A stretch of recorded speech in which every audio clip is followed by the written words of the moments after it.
Muito bem, gente. Estamos no nosso horário, então vamos fazer uma prece de início, elevando nosso pensamento ao nosso Mestre Jesus, ao nosso Pai Celestial, agradecendo pela oportunidade que temos de nos reunir em busca do entendimento das palavras de Jesus, através de Paulo, os comentários de Emmanuel, e procurando aplicar da maneira melhor possível, conforme o nosso entendimento, na nossa vida diária, buscando a nossa melhoria moral e espiritual.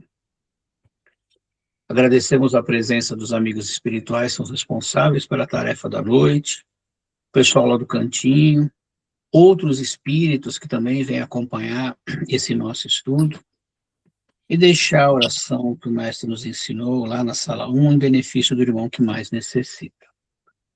Pai nosso que estais nos céus, santificado seja o vosso nome, venha a nós o vosso reino, seja feita a vossa vontade, assim na terra como no céu. O pão nosso de cada dia nos dai hoje, perdoai nossas dívidas como perdoamos os nossos devedores, e não nos deixeis cairmos em tentação, e livrai-nos do mal. Graças a Deus. É isso, gente. Deixa eu Só dar parar a isso. Márcia hoje está participando com a gente, né? Ela é prima do Faustinho, né? Faustinho indicou esses cursos online, ela mora lá próximo a Salvador, né? 70 quilômetros, não é bem próximo, né? Itacimirim. A nossa querida Bahia, Itapemirim, Cachoeira do Itapemirim? Não, Itacimirim. Então, é o nome de uma Itapemirim. praia. Itacimirim. Muito bom. E está com a gente aqui, né? Só te explicando, Márcio, nós estamos estudando as cartas de Paulo, né? Aos Romanos. Sim. Anteriormente, nós estudamos o livro Paulo e Estevão, né? Isso nos motivou a estudar essas cartas maravilhosas sobre a visão, né, e a análise de Emmanuel. Então, nós estamos seguindo um livro que foi editado pela Febre, Estudos das Evangelho segundo Emmanuel, né? Estudos das cartas de Paulo. E, no caso, nós começamos como está na Bíblia, né? Começa primeiro com as cartas aos Romanos, aí nós vamos seguir. Nós temos tarefa aí, acho que vai precisar de outra encarnação mais para a gente terminar, mas, enquanto isso, a gente vai aproveitando. Sim. E hoje nós estamos estudando, nós iniciamos semana passada, nós iniciamos a Carta de Paulo aos Romanos, capítulo 12, versículo 2, que trata da vontade divina. E o nosso querido Emmanuel pegou essa passagem, né, que diz assim: não vos conformei com este mundo, mas transformai-vos pela renovação do vosso entendimento, para que experimenteis qual seja a boa, agradável e perfeita vontade de Deus. Emmanuel já pegou aquela primeira palavrinha, conformeis, fez um texto, pegou a questão do transformai-vos, e agora ele está pegando a questão da vontade de Deus, né? E nós tivemos a chance já de caminhar um pouquinho no texto, né? A gente pode dar uma andadinha, né, Renato? Para dar uma visãozinha rápida, para ficar na mesma página, vamos dizer assim, né, Márcia? Sim, mas eu Alguma pego a partir de pergunta? agora, não se preocupe. Então, tá bom. Alguma pergunta que você queira fazer? Não, eu faz tempo que não leio nada, né? Sobre o Espiritismo. Então, mas já estudei bastante, já. Então, tá tranquilo. Vou recomeçar. Então. Aqui funciona assim: se sentiu necessidade de perguntar, de intervir, é só falar, perguntar, não tem problema nenhum. Pode interromper o momento que você achar necessário, tá? Tá bom. É bem tranquilo, a gente vai... Eu trabalho muito com o Renato fazendo tipo ping-pong, né? Sim. A gente lê um pouquinho, fala, outro vai em cima e a gente vai desenvolvendo. O Faustinho participa bastante, a Nilza participa também. Tem uns que são mais caladinhos, fica ali quietinho e tal, né? Eu acho que eu sou mais dessas. Aí você fica à vontade. Mas é bem tranquilo, né? Quer abrir Né? a cama, abre. Se quer ficar ali tranquilo também, não tem problema nenhum. É tudo bem a decisão da pessoa. É. Nós gravamos isso, depois disponibilizamos, viu? Aham, Depois, se quiser passar o seu Gmail, se você o tiver, que aí a sim, gente já, ou o WhatsApp, que aí já te manda o link, tudo direitinho, você pode rever e ficar à vontade, tá? certo. Bom, acho que é isso, né, Renato? Vamos lá, é isso mesmo. Então Pode vamos lá. falar à vontade, tá, Márcia? A Tá gente bom, obrigada. só vou colocar seu microfone no mudo, aí se você precisar, você ativa ele aí, tá bom? Sim. Vamos lá, Renatão. Vamos lá. Onde estávamos? Eu estou dando aquela revisãozinha rápida, né? Ah, vamos lá. Nós paramos aqui, ó. Aqui, ó. Tá. Vamos ler os primeiros, então, para nós nos situarmos novamente, e aí a gente volta até chegar lá, né? Ok. Ok. Isso aqui. Muito bem. Expressa-se a vontade de Deus pelas circunstâncias da existência. Todavia, devemos apreendê-la na essência e no rumo, e nos será claramente possível. Aí ele já coloca conforme as nossas capacidades, né? Pode ir, Antônio. Não só pelos avisos religiosos que nos ajudam a procurá-la, nem pelos constrangimentos da terra que nos impelem a compromissos determinados, nem pelos preceitos sociais que nos resguardam em disciplina, nem pela voz de amigos que nos apoiam a caminhada, nem pelos acicates da prova que nos corrigem os sentimentos. A fé ilumina, o trabalho conquista, a regra aconselha, a afeição reconforta e o sofrimento reajusta.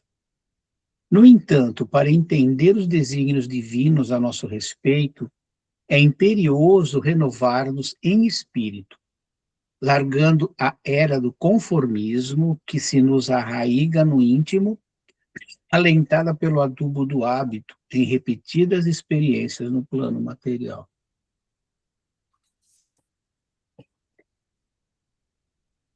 Esse, o Emmanuel, Esse é o esse aí mais. é para pensar mesmo, né? Exatamente. Quando ele coloca, né, a era não é era com H, é aquela planta mesmo, né, do conformismo que nos arraiga no íntimo e que é alentada por esse adubo do hábito. A gente está habituado a agir em determinadas situações, determinadas formas, porque a gente traz isso dentro do nosso arcabouço. Tudo que a gente vem aí trazendo nas nossas outras encarnações está lá ainda, né? E a gente acaba criando o hábito de agir sempre daquela forma. Por isso que ele questiona, será que é isso mesmo que Deus, vou colocar assim, espera da gente?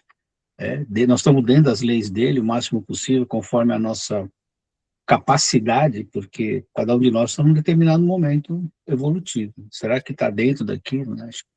Ele chama a atenção da gente justamente por isso. Ou seja, a inovação tem que ser por dentro, né, Antônio? Não adianta a Não tem parte outra saída, exterior, né? não tem outro jeito. Tem algo que a gente precisa meditar muito. É muito comum as pessoas falarem assim: eu não faço mal para ninguém. É, E achar que isso é suficiente. Não é. não é. Não é. Porque o que o Cristo está pedindo para a gente, né, é que a gente faça além, não fazer o mal, vamos dizer assim, é uma obrigação. Agora, o grande é a gente ser útil aonde nós estivermos. Né? E isso que é muito importante, a gente compreender isso. Porque não você fica na era do conformismo, fica ali É, preso, agora era preso ali naquele muro, né? Ou naquela pedra, seja onde que você estiver, e não sai daquilo. Então, você vê que o Cristo, o tempo todo que esteve conosco, ele trabalhou, ele serviu e não esperava nada em troca. Que esse é outro pepino que nos pega para danar, que gera muito sofrimento. Você, por exemplo, cria os filhos e fica na expectativa que eles vão, por exemplo, te amparar e fazer coisas que está na sua imaginação, mas e eles? Podem estar com uma vida que não os permitem fazer isso. Ou tomarem caminhos diferentes, é o tal do livre-arbítrio. E a gente vai ficar sofrendo por causa disso, É, né? É um criar sofrimento. expectativas é um hábito muito complicado. Criar expectativas em relação ao outro é sempre um problema muito sério. A gente pode se frustrar facilmente, né? Uma Então, coisa que acontece muito, por exemplo, a pessoa casa na expectativa de mudar o outro. Dançou. não muda. A gente não Casou muda com, nem a gente. Nem a casou com o gente. sapo, aceita o sapo. Ele não vai virar príncipe. Exatamente. É mais fácil o príncipe virar sapo. O pessoal brinca, né? Ultimamente, acho que era até mais comum, né? Porque o O espiritismo, né, a grande, vamos dizer assim, o grande, vamos dizer, a grande luz que o espiritismo traz é de nos iluminar nesse sentido, tirar as ilusões, para a gente olhar a gente como espírito. A mudança que a gente pode fazer é só a gente não consegue mudar ninguém, né? Então, assim, o Emmanuel está sendo ali, ó, a fé ilumina, beleza, acredita em Deus, confia nele e tal. O trabalho, muito bem, a regra aconselha, a afeição reconforta e o sofrimento reajusta. Verdade, você não pode deixar o sofrimento virar dor. Exatamente, nem culpa, nem nada do gênero, senão você vai Nada ficar de preso lá gênero. atrás. Nada de gênero. E qual que é o remedinho? Tal do perdão, né? É o remedinho que a gente tem para que a É, gente amenize, né? sim. Porque se você não perdoa, a mágoa vai tomando conta, a vida vai ficando complicada, né? Então, a irmã está chamando a atenção da gente assim por pontos muito importantes, né? Agora, o que significa renovar-nos em espírito? Esse é o ponto que ele está chamando aqui. É imperioso, quer dizer, é a coisa mais importante que, né? Isso que eu estou pensando aqui também. Essa renovação espírita, você colocou uma coisa importante tá lá no Evangelho. Não adianta não fazer o mal. Você tem que promover o bem. Se você já conseguir promover o bem, onde você estiver. E quando a gente fala promover o bem, não são grandes coisas, não, tá? É o dia a dia, Não, tratar bem as pessoas, ser honesto no trabalho. Um monte de coisa que a gente deveria agir e acaba não agindo, né? E essas atitudes, pelo menos na minha opinião, é que nos levam a essa mudança. Que a partir do momento que eu consigo agir naturalmente nessa direção, eu vou estar mudando a mim mesmo. Pode ser uma coisa difícil de começo, porque você tem que lutar contra você para você fazer uma coisa de bom para o outro. Daqui a um tempo, você começa a fazer isso naturalmente. Aí é o início de algum, pelo menos de uma mudança. Eu vejo assim, é quando a gente briga com a gente mesmo para ser melhor, procurar seguir aquilo que a espiritualidade espera da gente, né? Fala, Faustinho. Então, olha, veja que interessante, né? Ele pede para a gente renovar em espírito. A renovação em espírito é a nossa renovação moral, né? Por quê? A renovação moral, ela atinge, ela é aplicada à matéria e ao nosso espírito, ao que nós levamos quando retornamos para o plano espiritual, porque o resto fica aqui. Agora, ele coloca isso, veja bem, de uma maneira bem clara, né? Largando a era do conformismo que se nos arraiga no íntimo, alentada pelo adubo do hábito em repetidas experiências no plano material. Ou seja, a gente vem encarnações e encarnações fazendo a mesma coisa. E o que é mais difícil para a gente fazer hoje é aquilo que nós não conseguimos nos outros. É aquilo que nós deixamos de fazer lá porque, né? Sabe? Bom, eu vou ter novas oportunidades, na próxima eu faço. Então, hoje, a gente tem um conhecimento da doutrina. A gente sabe como a coisa funciona. E veja, Paulo escreveu isso quando? Faz muito tempo. Nem, 70 depois do Cristo, mais ou menos. Né? nem se pensava em doutrina espírita. E ele coloca aqui, ó, repetidas experiências no plano material.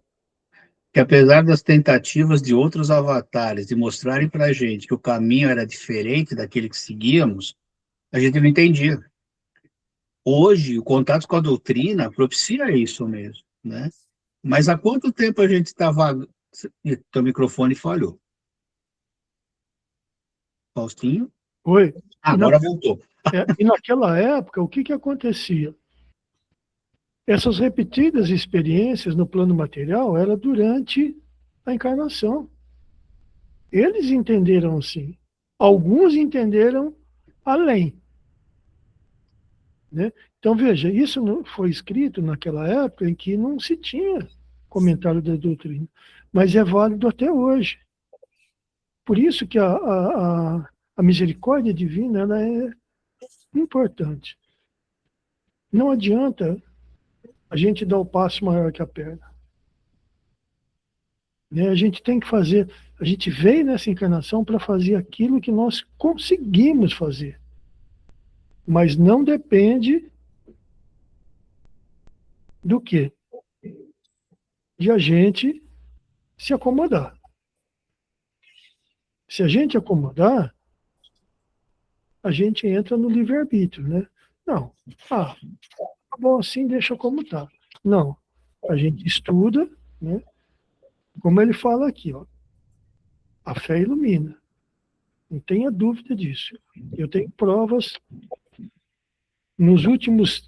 nesse último ano aqui, do começo do ano para cá, a gente tem tido provas disso, uma atrás da outra.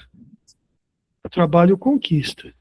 Realmente, quando a gente ajuda, você vai visitar uma família, você vai visitar alguém, você vê alegria nos olhos das pessoas. A regra aconselha. Exatamente isso. Ela não te obriga. Ela não impõe. É você que decide que lado, para onde você quer ir, né? É como uma palestra do Haroldo que ele diz assim: quando a dor chega, para onde você vai? Né? A afeição reconforta. E como? Quando a gente visita as famílias que a gente transmite paz em casa, o olhar das pessoas é grato, porque embora sejam mais de uma, às vezes, na mesma casa, você percebe a solidão que existe lá dentro. Porque são 3 pessoas que vivem diariamente, mas estão presas naquele mundo. Né? E o sofrimento reajusta. O sofrimento é aquele que te permite que você reflita, que você raciocine, que você entenda que o que você está passando não é porque Deus quer te castigar. É o reconforto. Sofre. É uma doença, é uma dor física, é uma dor moral. Porque, às vezes, o sofrimento não é um sofrimento de dor. Estou com pedra no rim, não aguento mais. Não. Às vezes é uma dor moral que está ali. Uma coisa que você ouviu, alguém falou para você alguma coisa, mexeu com você e você fica naquele... Então, se você alimentar essa dor, o que vai acontecer? Você se desestrutura inteiro. Então, ele está deixando bem claro, né, que tudo isso não é gerado só de agora, é gerado de outras encarnações. Então, o que a gente tem que fazer, que nem diria meu pai, barriga cheia, pé na estrada. Deus, pé na tábua. E sempre pensando, né, Faustinho, como espíritos imortais, tudo que a gente está preparando ou preparamos nessa as consequências na próxima. Então, quanto melhor a gente conseguir levar essa encarnação, não importa o tempo que falta para a gente continuar aqui, não. Quanto mais a gente conseguir produzir nesse sentido, melhor vai ser nas próximas oportunidades que a gente tiver na carne. A doutrina nos mostra isso, é possível raciocinar, acho que o Antônio fala, se a gente raciocina como espíritos imortais, a gente está planejando alguma coisa para o futuro que vai ser melhor. Deixar para trás, gente, isso não é fácil não, porque a gente está falando, tá? Isso são sempre situações difíceis, né? Mas é importante a gente ter a esperança e a certeza do que aquilo que a gente plantar de bom a gente vai colher, sim. Não é só mal que a gente planta já, né, gente? Consegue plantar o bem já. Mesmo que pouquinho, mas estamos dando uns passos aí. Oi, Neuza. Pode falar, Neuza. Não dá nem tempo do Antônio perceber, eu já estou falando. Não, é que o Antônio falou sobre renovação, e eu lembrei do livro que nós estamos estudando, Libertação, né? Nossa, fantástico. E eu estava vendo que tem uma parte lá, é um livro que mexe muito com a gente, né? Todos nós precisamos ser libertados de alguma coisa. Então, tem uma parte que fala sobre essa parte da renovação, e o ministro Flacos, né, fala que a educação, na maioria das vezes, se dá pelo impulso de fora para dentro. E a renovação, ela se dá, o movimento, o fluxo, de dentro para fora. Então, são impulsos, né, que são alimentados, controlados pelos poderes quase desconhecidos da mente, está escrito lá. Então, é uma coisa assim que eu fiquei vendo, estava pensando sobre a renovação também. Tem coisa que mexe com a gente. Então, o espírito humano lida com a força mental tanto quanto maneja a eletricidade, né? Com a diferença que o ser humano ele aprende a gastar eletricidade no transformismo, né? No chuveiro, na TV, né? No celular, no carro e tal. Mas mal conhece, né, a existência da força mental que dirige todos os atos da nossa vida, né? Então, eu estava pensando nessa renovação aí, que ela se dá, né, dentro para fora. A educação vem de fora para dentro. Então, são coisas assim que me levou lá nesse livro, sabe? Esse livro Libertação, eu estou estudando ele. Ele é muito, muito bom, né? Então, ele me trouxe aqui. Por isso que o Antônio falou, né, sobre a renovação. Sim.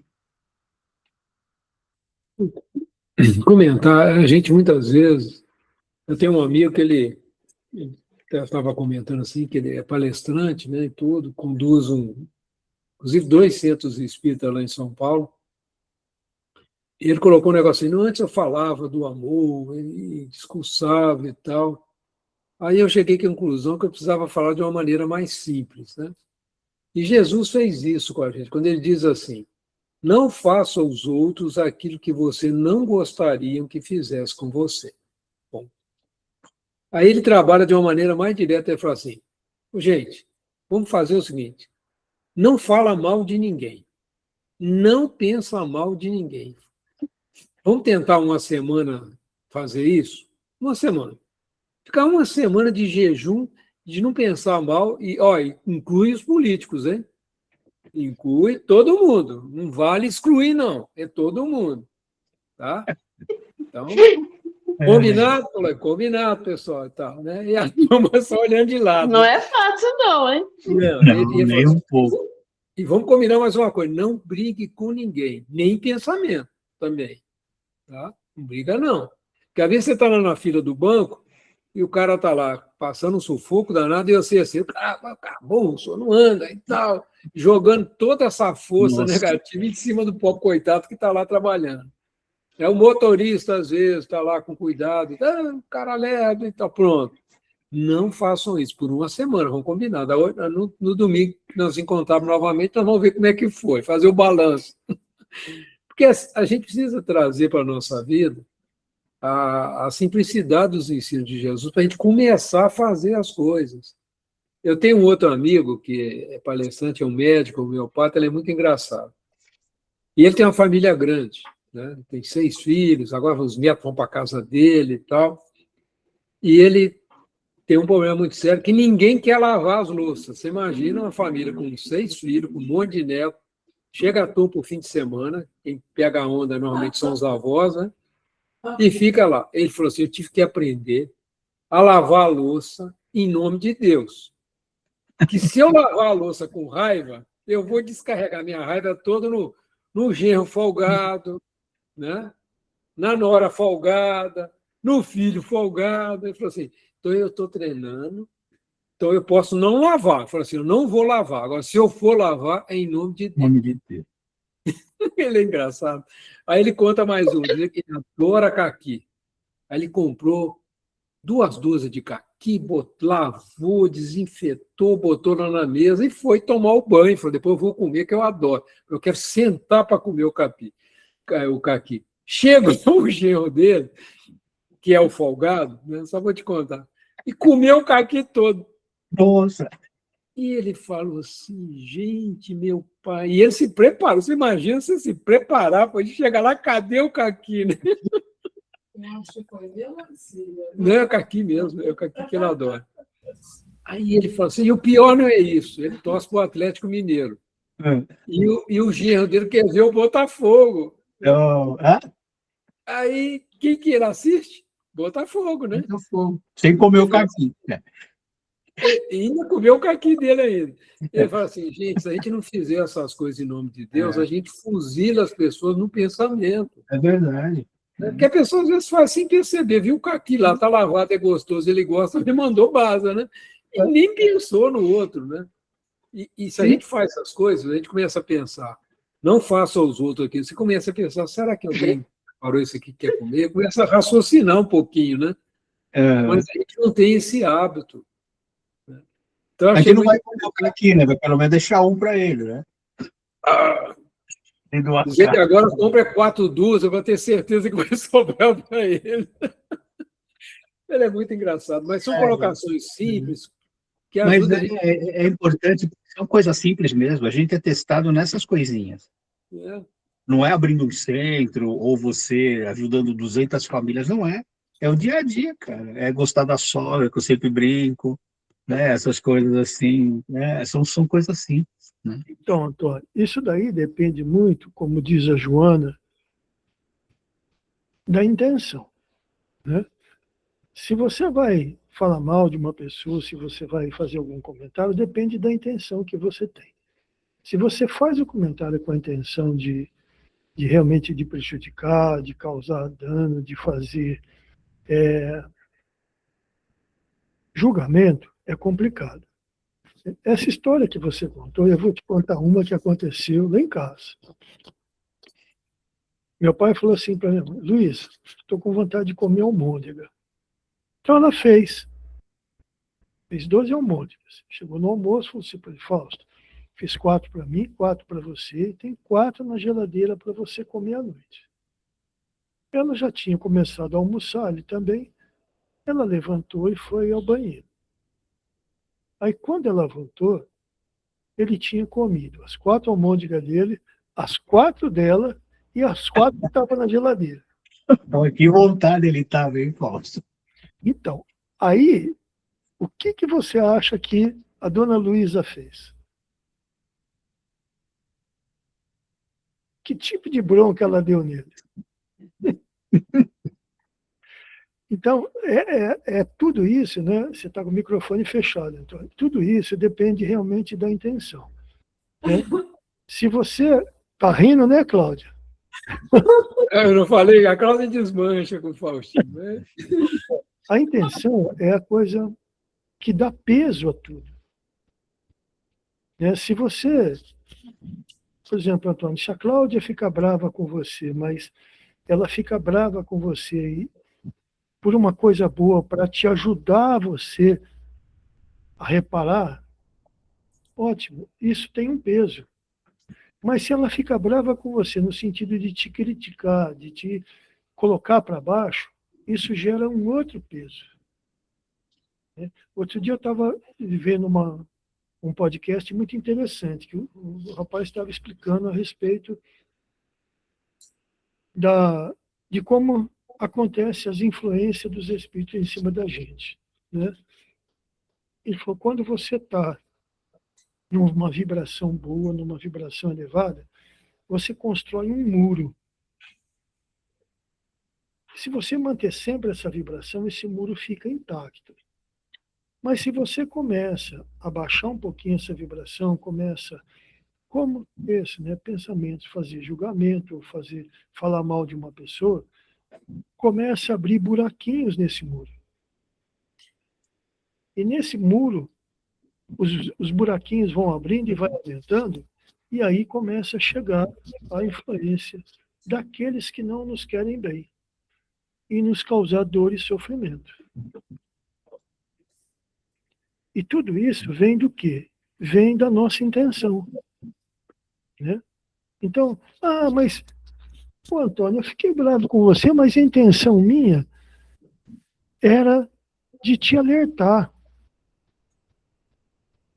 Mas, às vezes, eu não consigo perceber que a minha fala para o Antônio, que eu considero normal, para ele foi ofensiva.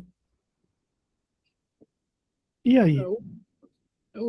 Faustinho, o grande desafio nosso é lidar com orgulho e com egoísmo, né? Isso é o bicho. Porque quando a gente se irrita com qualquer coisa, por exemplo, é uma fala do Chico que eu gosto muito, ele fala assim, espírito elevado não perdoa, porque não se sente ofendido. Então, à medida que a gente vai ganhando, a gente não...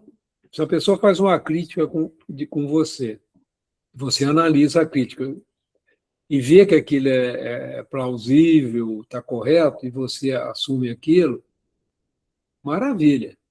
Mas quando você não faz essa análise, você só se irrita, deixa seu orgulho falar mais alto, aí, meu amigo, aí pau quebra mesmo, né? Aí cai E aqui, esses são os hábitos passados, entendeu, Fausto? Aí cai aqui, ó, alentada pelo dúvida do hábito. É aí que o bicho pega. Eu aprendo muito com as minhas reações. Com as minhas reações.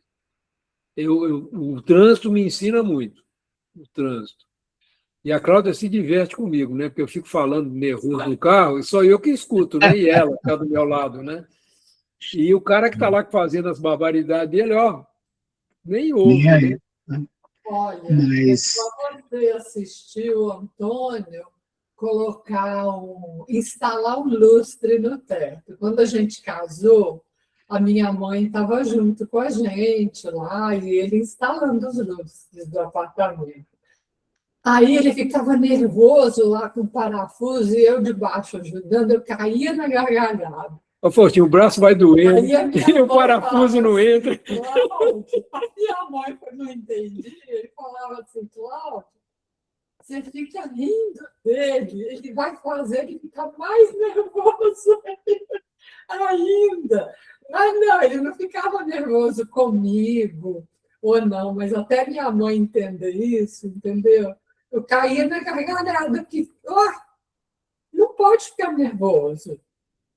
Então, quando começa assim, Cláudio, você faz o seguinte, ó, você pega um martelinho e deixa do lado dele. Quando ele começa a reclamar, você fala, ó, usa o remedinho do Santo Faustinho, dá uma martelada no dedo. Aí você fica pensando na dor, esquece dos outros problemas e para de reclamar dos outros. Ah, bom. Por isso aí você está com o dedo todo roxo aí, né, Valdir? Mas olha, veja bem, ó, interessante. Quando o Paulo escreveu isso... Mas a gente só faz mal para a gente mesmo, né? Somos nós que fazemos mal para a gente mesmo. Ninguém tem essa capacidade, é ou não é, Faustinho? É uma coisa que você tomar o veneno e querer que o outro morra. Sim. Isso que acontece, né? Então, ó, e você vê, quando o Paulo escreveu essa carta, o quanto que ele já tinha passado de sofrimento e dor. Nossa Senhora. A gente talvez aqui não consiga dimensionar a época mais precisa, mas ele já tinha sofrido bastante, quase todos os tipos de pressão da época dele, né? E de um de um ser humano, de um espírito encarnado, que teve pompas e pompas na vida dele, que teve tudo, e de repente passou por humilhações, por apedrejamento, sofreu agressões físicas, agressões morais, né? Sofreu perseguição, e, acima de tudo, ele foi refletindo sobre isso e consegue colocar dessa forma. Ou seja, pessoal, atente a isso, se esforce, porque se não se esforçar, a hora que vier para o outro lado, não tem outro jeito. É isso mesmo. É isso mesmo. E o Falsinho levantou uma coisa muito importante. Quando fala da intenção, né? Conviver em grupo é sempre uma coisa desafiadora em certos momentos, né? E a gente está estudando, acabamos de estudar sobre uma casa espírita, como você trata problemas. E você ser condescendente ou não, você... Qual foi a palavra? Não é condescendência. Tolerância. Tolerância. Um grupo de quinta. Isso, de quinta-feira à noite falou sobre tolerância. E se levantou essa hipótese de como que deve agir caso você tenha alguma coisa que não seja condizente ou com a doutrina, com os estatutos da casa, enfim, várias coisas. E é importante mesmo a gente notar essa forma como você age em relação a uma situação mais difícil num grupo. Não precisa ser só espírita, não, pode ser outros também, né? Porque, obviamente, a gente não deve julgar as pessoas, sem dúvida. Mas a gente não pode deixar de observar aquilo que não está certo. E a partir do momento que você observa algo que não está coerente com aquilo que é proposto, você deve agir também. E é nessa ação que a gente tem que tomar muito cuidado, realmente, porque senão, se a gente deixar o nosso orgulho chegar primeiro do que o bom senso que a gente deveria ter, você vai realmente causar sofrimento para as pessoas. Né? Você não pode esquecer disso, que ver o mal é importante, senão você nunca vai conseguir corrigir as coisas. E o julgamento é quando você enxerga algo, você já julga, já condena e já executa. Né? Não é essa a ideia. É ter a observação, observar e agir em função daquilo. É o parafuso lá do Antônio, né? Estava brigando com o parafuso. Não, é uma coisa para a gente pensar bastante, porque é como que o Cristo, né, como Jesus tratava dessas questões, porque ele lidou com isso o tempo todo junto dos apóstolos, né? E ele usa muito da metodologia da pergunta, né? Quando a gente está vivendo uma situação difícil, a gente precisa perguntar para a gente conseguir descobrir o que está acontecendo com a pessoa também. Sim. Ô, meu irmão, eu estou te notando nessa condição. Tem alguma coisa que eu posso fazer para te ajudar? Né? Tem alguma coisa te incomodando? Abrir espaço, né? E isso em particular também. Sempre. Porque uma coisa que eu aprendi, sempre que você tiver um conflito de ideias, isso eu fazia muito no trabalho, chama a pessoa à parte, porque quando é só vocês dois, um pode voltar atrás. Quando tem testemunha, fica mais difícil para a pessoa voltar atrás. Porque às vezes a pessoa vê que está errado, aí você fala, né, e você mesmo está errado na situação, eu vou falando, pisei na bola, me desculpa, eu vou corrigir, me perdoa, vou falar com o pessoal que a situação é essa, vou pedir perdão e tal, eu já entendi seu ponto, você está certo e tal, ou não. Vão perguntar, falam, fulano, eu estou vendo dessa maneira, será que não é isso? E no relacionamento, inclusive de casal, o relacionamento no centro espírita, tem que haver essa disponibilidade, né? Mais ainda. Eu tive a oportunidade de ser orientado muitas vezes, assim, estava enxergando o problema de uma maneira errada, no ângulo errado, o dirigente da casa conversando com calma, me orientando e tal, e eu falei assim, aí me botou para enxergar o outro lado, que eu não estava enxergando. Sim. Mas com um tato que não me afastou, que não me, vamos dizer, constrangiu, né? Que isso é fundamental, porque às vezes você cria uma situação tal que a pessoa não tem como voltar atrás. Um Você caminho que tem perde para bons ela é trabalhadores, você perde bons trabalhadores assim. agora, porque ela não. Aquilo virou uma situação tão grande para ela que ela não consegue mais lidar com aquilo. É o que o Faustinho falou, a gente vai derrubando os tijolinhos, aí as influências aparecem e a discórdia chega, pronto, você pode perder um trabalhador valoroso. E a gente tem uma técnica que chama a técnica do silêncio. Tem hora que a melhor coisa que a gente faz é ficar calado. Verdade. Porque aí, se tem a espiritualidade querendo, ele não vai encontrar material para agir contra. O Exatamente. silêncio tem, olha, em momentos de conflito, quantas vezes, em reunião, o pau começava a quebrar, falar assim, agora eu vou fazer silêncio e vou entrar em oração, ficar calado. Ah, eu falei, o que você acha? Eu falei, ainda não sei. Não sou obrigado a falar, não sei. Eu não sei. Pronto. É mesmo? Né? E eles falam, você é muito mineiro. Eu falei, não, isso não é questão de ser mineiro ou deixar de ser mineiro, não. Eu não sei mesmo. Não sei. E tem horas que é Você melhor não. fala ali, se você abre, dá opinião, assume um lado ali, pronto, a guerra está formada. Exatamente. E a gente, muitas vezes, é convocado a dar uma opinião que não é coisa que não é da sua conta mesmo. E pode dar uma confusão danada, né? No centro que eu estava, no centro que eu dirigi por um período lá em Valinhos, duas trabalhadoras, uma chegou me falou um monte de coisa da outra e a outra me chamou e falou um monte de coisa da uma. Eu escutei ambas, chamei ambas e falei, olha, vocês falaram isso de vocês duas, agora vocês se acertem. Nunca mais ninguém procurou reclamar de nada, porque eu resolvi assim a coisa, eu não podia ficar de um lado nem do outro. Aí eu chamava os envolvidos e falava, olha, resolvo. Eu não sei se nunca mais aconteceu ou se deixaram de me falar, que pode ser isso também, né? Porque são atitudes que as pessoas não concordam muito, né? Porque Mas foi o jeito de é resolver. sempre muito fácil soltar o veneno nas costas, né? Exato. É sempre Então, muito fácil agora. O Faustinho está aí. né? Então, Antônio, a respeito do que você estava falando agora há pouco, né? De calar-se. Precisa fechar a boca e calar o pensamento. O pensamento também. Você não pode continuar correndo. Se ele continuar correndo, o que vai acontecer? Então, e muita gente tem dificuldade de calar o pensamento, de parar de pensar em alguma coisa. E a proposta da Joana é sempre muito relevante. Troque um pensamento ruim por um pensamento bom. Se está difícil no pensamento, faz o seguinte, pensa num lugar, busque na sua mente um lugar bonito que você já foi, que você gostou de visitar num passeio, junto com alguns amigos ou sozinho, e se leva para aquele lugar e se coloca caminhando lá, ou sentado olhando um pôr do sol, ou vendo o sol nascer, ou observando o pássaro.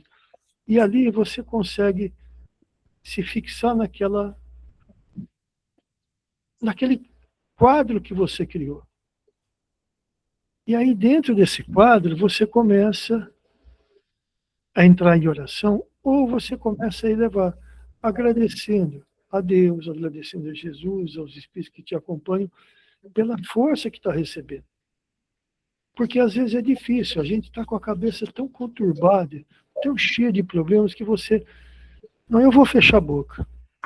Aí o pensamento fica, mas o Antônio hoje, lá na aula, no estúdio, ele falou um monte de coisa que eu fiquei eu acho que ele está querendo pegar no meu pé, que não é possível. Então, a cabeça fica pensando nisso, né? Incomodada porque aquela pessoa falou aquilo, e aí você não consegue tirar esse pensamento da cabeça. Você não está falando, mas você está gerando pensamento, um atrás do outro. Então, para. Eu tenho 2 lugares que eu constantemente frequento, né? Quando a coisa está apertando, eu vou lá para Urubici, no Morro da Igreja, e ali eu fecho os olhos e vejo toda aquela paisagem que eu vi lá. Chorei que nem um cachorrinho, mas valeu a pena. E outro lugar que eu tenho sempre em mente foi numa pescaria que eu fiz no Mato Grosso, e eu fiquei no lugar com um barco parado, e era um silêncio que a única coisa que você ouvia era a água correndo. Mais nada. Você ouvia o barulho do rio. E o piloteiro bateu nas minhas costas e mostrou assim do lado para mim. Eu fui olhar, falei, o que foi? Ele falou assim, olha ali no meio daqueles dois, aquelas florzinhas ali. Estavam os dois olhinhos do jacaré de fora só. Você só via os olhos dele. E aí ele apontou para cima uma árvore seca atrás da gente, questão de uns 2, 3 metros para trás. Num dos galhos dele de cima, um tuiuiu. A hora que ele saiu voando, você ouvia o barulho, ó, isso em 2006, hein? Você ouvia o barulho da asa dele no ar. Nossa.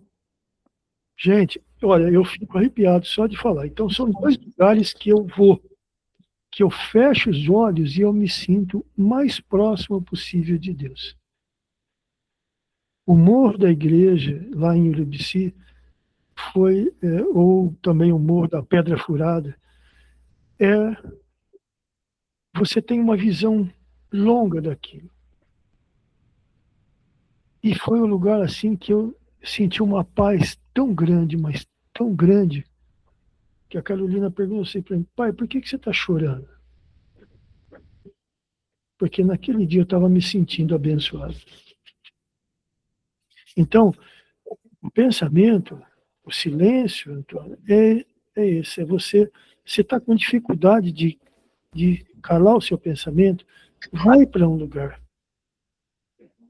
Vai para um lugar bonito e lá você se vê naquele lugar. E aí você consegue devagarzinho afastando esses pensamentos que causam distúrbio na gente. É isso mesmo. Muito bem. Podemos mandar mais um pouquinho? Márcia, você viu, né? Nós ficamos só numa coisa que a gente já tinha lido antes, Vamos ver. a gente voltou aí e ficamos lá refletindo. Mas isso que é legal, todo mundo vai se colocando, a gente vai crescendo com as opiniões de todos, né? Tá, ok. Bom, vamos lá para a próxima, então. Recebamos o auxílio edificante que o mundo nos ofereça, mas fujamos de contemporizar com os enganos do mundo, dirigenciando burilar-nos cada vez mais, porque educação conosco é clarão no âmago da própria alma, e por muito brilhemos por fora, no jogo das ocorrências temporárias da instância física, nada entenderemos da luz de Deus que nos sustenta a vida, sem a luz em nós. Aí, Emmanuel tem judiado, né?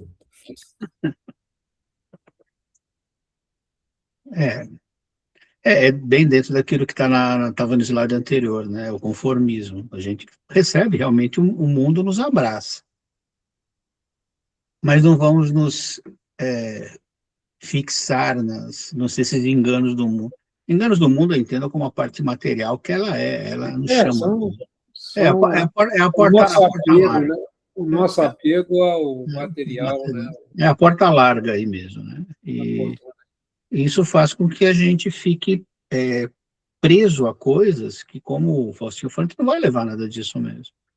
Mas isso pode nos atrasar, vamos colocar assim, Antônio, atrasar o nosso desenvolvimento moral, né? Porque ficando preso no que é material é mais difícil mesmo. E é chamativo.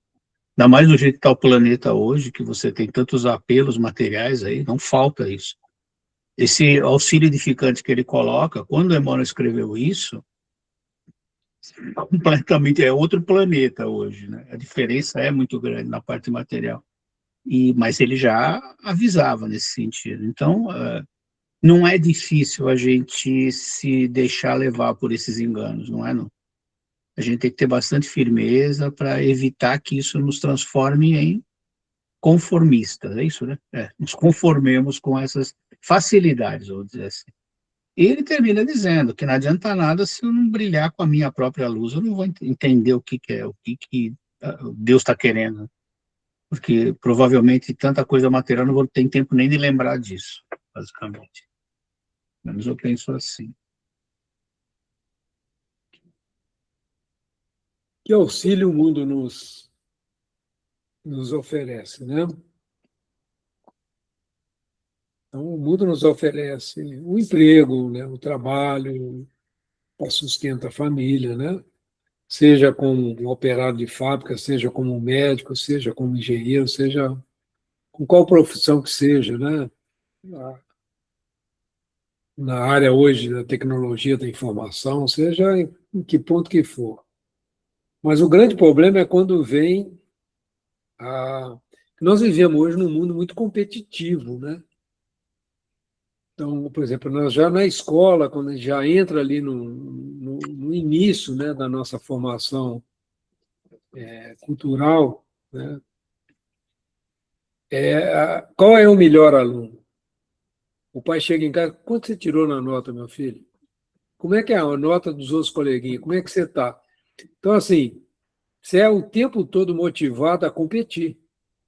Nós não fomos educados dentro do conceito de fraternidade.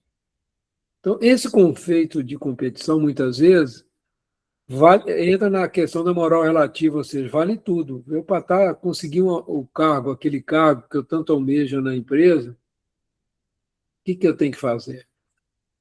Basta só a competência profissional ou eu tenho alguma coisa a mais que eu preciso? E isso vai gerando na cabeça das pessoas um conflito, uma guerra, né?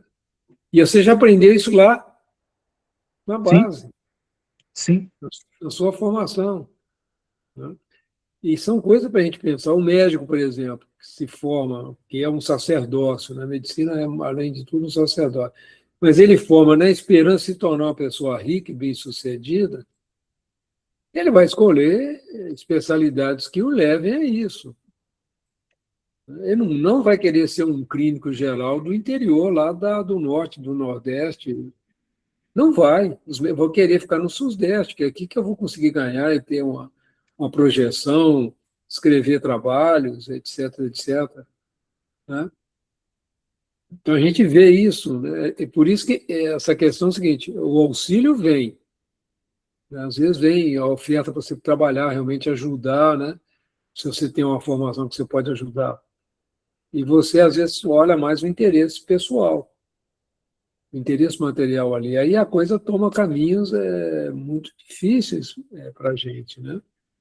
Porque depois que você termina a sua tarefa aqui, você vai passar pelo julgamento da própria consciência. Então, você planejou antes de reencarnar e o que você fez durante a encarnação. Você vai lidar com isso, não tem saída. Vai ficar lá sem ter a consciência desperta por muito tempo, achando que tudo é sofrimento, e parar no inferno, coisa Bravo com Deus. Bravo, exatamente, Deus não é, exatamente, porque, né, às vezes a nossa consciência nos leva também para lugares obscuros, né? A educação para conosco, a educação espiritual, né, é clarão no âmbito da própria alma. É isso que nós estamos fazendo aqui, essa reflexão, para a gente olhar para a própria vida e falar assim, quanto de luz eu estou trazendo para a minha vida? Né? Como que está o meu conviver ali com aquelas pessoas que Deus colocou no meu caminho? Né? Então, porque as ocorrências aqui, a gente vive no mundo da impermanência. Materialmente falando, é impermanente. O corpo nosso envelhece, o carro envelhece, a casa envelhece, as coisas estragam. Materialmente os falando. sentimentos. Os sentimentos, e os sentimentos não, esses não deterioram. O espírito evolui. Né? É muito importante olhar realmente a vida, né? E a gente, o que está acontecendo com a humanidade hoje? O desafio hoje já não é mais o desenvolvimento da inteligência, é o desenvolvimento da moral. Esse é o desafio nosso atual, da humanidade. Porque, segundo eu estava ouvindo textos, né, algumas pessoas analisando assim, O processo evolutivo de um planeta, ele passa primeiro pelo desenvolvimento intelectual, o desenvolvimento da inteligência. Somente após isso que a gente vai ganhando discernimento suficiente para trabalhar a questão moral. Sim. Por isso que dá essa discrepância de velocidade, né? Seria ótimo se a gente evoluísse de forma equilibrada, né? Pelo caminho do meio. Mas não é isso que aconteceu aqui com a humanidade da Terra, né? Não está mesmo. E a gente vê ainda, né, acrescentando, já falamos disso aqui, 99, não sei se 99, mas 90% da população não sabe da reencarnação. Não? Então, todas as atitudes são voltadas para uma única vida. Se eu só tenho uma, eu vou errar, não vou para o céu mesmo, vou para o inferno, então eu vou fazer aquilo que o meu egoísmo manda. Já estou lá, né? Então, Exatamente, já estou mesmo, vou aproveitar o que eu estou aqui, né? Aí quando você coloca a reencarnação, muda completamente o foco. Você tem que pensar naquilo que você é como espírito imortal e o que você vai ser ainda lá na frente, né? Então, é interessante a gente lembrar disso, porque nós temos uma visão diferenciada nesse sentido. A gente consegue enxergar alguma coisa. Isso não é privilégio, não. Tivemos a você oportunidade quer ver um para... negócio? Já até falei aqui, Renato. Uma das coisas que me intrigou muito, estudando Hermínio Miranda, que Hermínio Miranda foi Hermínio Miranda é ótimo. um grande trabalhador dentro do processo obsessivo, com espíritos de uma inteligência ímpar. Ele fazia no apartamento dele os trabalhos. Aí eu fui vendo que ele lidava com o espírito, que conhecia do livro dos espíritos mais do que qualquer um de nós. Aí eu, conversando uma vez com um orientador da casa que eu frequentei muitos anos, eu falei assim, eu não consigo entender isso, Almiro. A pessoa conhece do Evangelho, conhece das coisas com muito mais profundidade que a gente, conhece do livro dos Espíritos, conhece o trabalho todo da codificação, e por que eles são os chefes das trevas que trabalham para que a Terra não evolua, para que as pessoas não tomem consciência da reencarnação. Eles conhecem da reencarnação. O que é isso? Aí ele foi falando, olha, eu já conversei isso até com a espiritualidade, tudo. O que acontece é o seguinte, esses espíritos erraram tanto que eles têm medo de voltar, eles querem manter porque eles têm medo do tanto que eles vão ter que sofrer para, vamos dizer, haver a sua libertação. Só que eles esquecem de um ponto fundamental, da misericórdia de Deus. O que Deus pede para a gente é o arrependimento sincero das falhas. Se eles tiverem um arrependimento sincero, a oportunidade vai ser dada a eles, pela inteligência que eles têm, de, através da ciência, desenvolver tratamento para coisas que eles vão poder curar milhares. Então, aquele mal que eles causaram para milhares vai ser ressarcido pelo amor, pela oportunidade que Deus não quer a destruição dele. Mas só que eles não acreditam na misericórdia, porque eles não são misericordiosos. Então eles acham que é assim que Deus vai tratá-los, porque eles trataram assim seus inimigos. Estão olhando pela lente deles, do coração. Então ele fala assim, esse trabalho do Hermínio Miranda, né, conversando com ele falou assim, ele vai acordando com muita paciência essas almas para a misericórdia de Deus. Que não é através, Deus não quer castigar a gente, não. Ele só espera um arrependimento sincero para ele abrir a oportunidade desse trabalho. Aquele cara que desenvolveu a vacina contra a poliomielite, quanto sofrimento ele evitou? Eu mesmo tomei essa vacina, ainda na época que era contra a poliomielite. Nós fomos beneficiados pela dedicação ao trabalho desse senhor. Quem desenvolveu a penicilina, olha quanto que a idade média da população mundial possibilitou o reencarno de 8 milhões de pessoas que nós temos hoje. Se você for pegar a história deles, foram espíritos trazidos pela misericórdia divina a fazer um trabalho dessa natureza. Se foi aqui na Terra, se foi em outro planeta, eu não sei. Não importa, não importa. Não importa. Bezerra de Menezes é um exemplo típico dessa redenção, pelo esforço, pela misericórdia. Então, é isso que nós estamos aprendendo com a doutrina espírita. Né? Não, Deus não castiga, mas nós precisamos nos arrepender dos nossos erros, sim, sinceramente e verdadeiramente. Né? É isso que a doutrina espírita traz com muita clareza para a gente, né? Com certeza. E que muita gente fica esperando o castigo, né? Já está no 8 horário horas. aqui. Já. 8 horas aqui. Então vamos liberar. Vocês vão continuar depois aí. Então vamos agradecer a Deus, né? Ao nosso Mestre Jesus, à espiritualidade do nosso cantinho, aos nossos anjos guardiões que estão aqui nos ajudando, nos inspirando nesse momento. E vamos agora, né, com esse sentimento de gratidão, de muita alegria no coração, iniciar o outro estudo, né? Hoje nós iniciamos o estudo sobre o livro Voltei.